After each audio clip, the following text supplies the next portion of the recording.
Danielle over at DIYDanielle.com, and today I am here working with Cricut as part of a sponsored post to show you some ideas for your homeschooling or your digital learning space that you can make with your Cricut Maker. So I have a Cricut Maker that I'm using for this project. I've also used some permanent vinyl, some removable vinyl, and I used my Easy Press 2 and some Infusible Ink and some coaster blanks.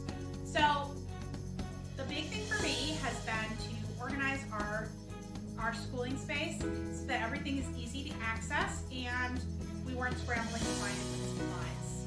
I have done 3 different projects that I'm going to highlight in this post, and I'm going to show you how to do them. The first one we did was each kid has a set of these bins. This is mine.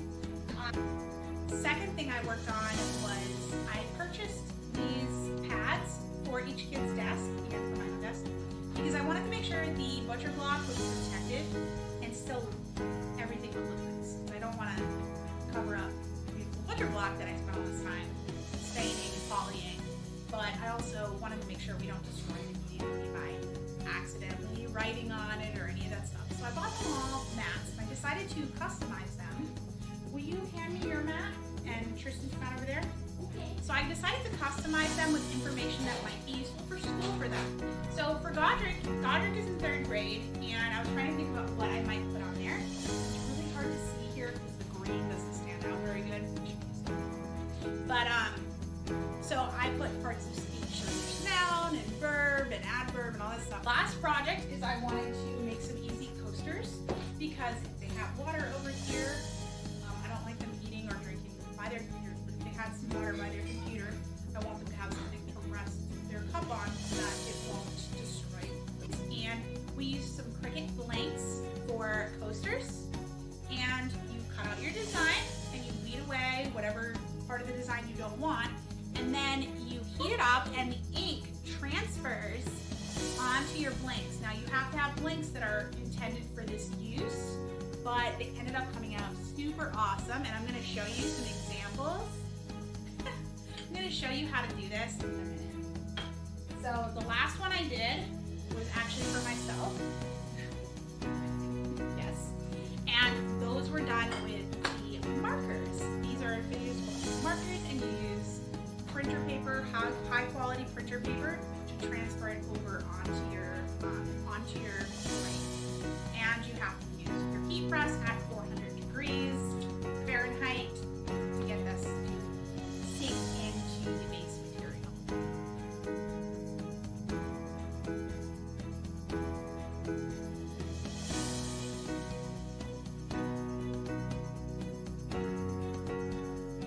So the first project I worked on was labeling each of their drawers for their desk, and they have a section for writing, art, technology, and filing. All of their school information and binders and everything can go into the filing section. They keep art supplies in the second drawer and technologies such as small microscopes and other tools in the technology drawer. First, we cut out all of our text with the Cricut Maker. I'm using Cricut permanent vinyl for the fronts of my drawers, and as you can see in the video below, I am weeding away all of the excess vinyl. Once you weed away the excess vinyl, you can place your transfer tape on top of your letters and make sure it's nice and secure, and peel away the back of your transfer tape. Now you can place your vinyl on your drawers and peel away the transfer tape. And here is the finished product. As you can see, I chose not to use a script font for the fronts of my drawers. This was because my children are still learning to read, and I want them to be able to read and recognize all of the letters and be able to sound out the words.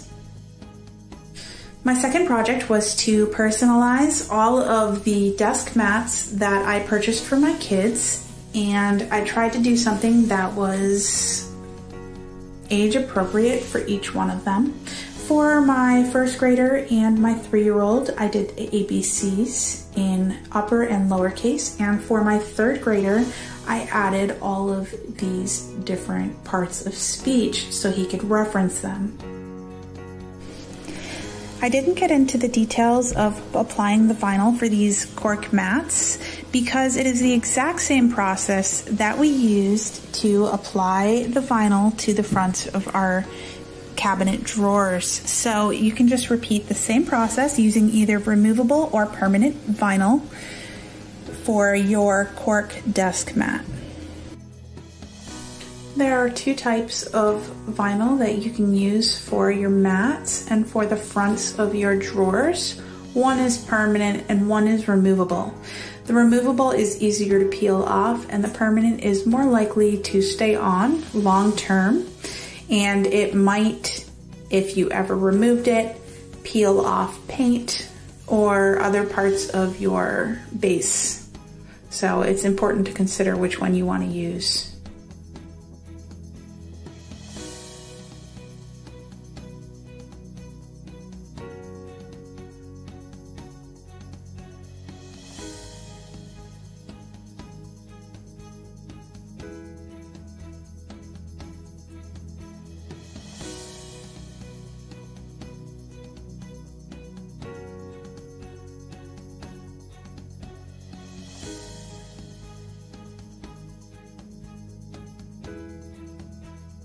The last project I'm working on today is Infusible Ink Coasters. This infusible ink is inside this transfer paper and you press it on using heat. So you're not actually leaving behind a vinyl like you would with some of your other Cricut projects. Instead, you're leaving behind the ink that leaves a permanent dye on your product. Your first step is to mirror your image and cut it out on your transfer sheet.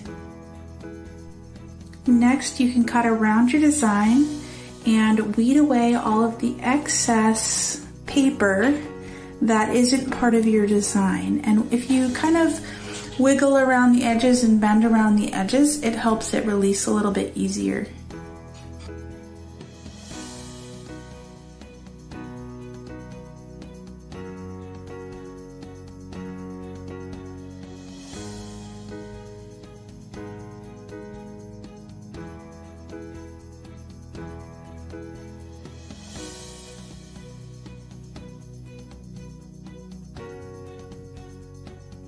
Wipe down your coasters before applying your design. Set your easy press to 400 degrees Fahrenheit and 60 seconds. Use cardstock under your coasters. Use Cricut's heat-resistant tape to place your design face down on your coasters and secure it in place. Apply your butcher paper over your design and then use your heat press to press the designs for 60 seconds at 400 degrees Fahrenheit. You don't need to press down, you just let it sit there for 60 seconds.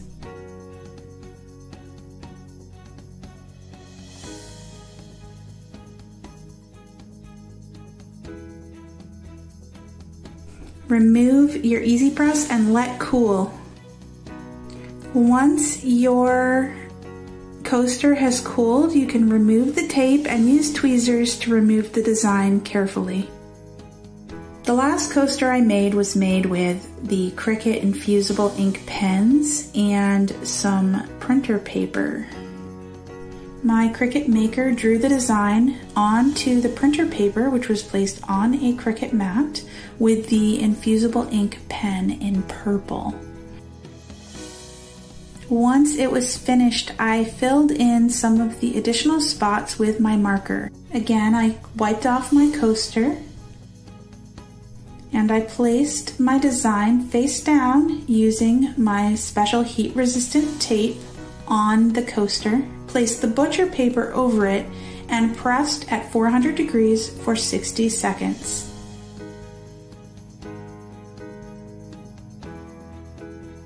Once it was finished, I let it cool and removed the butcher paper.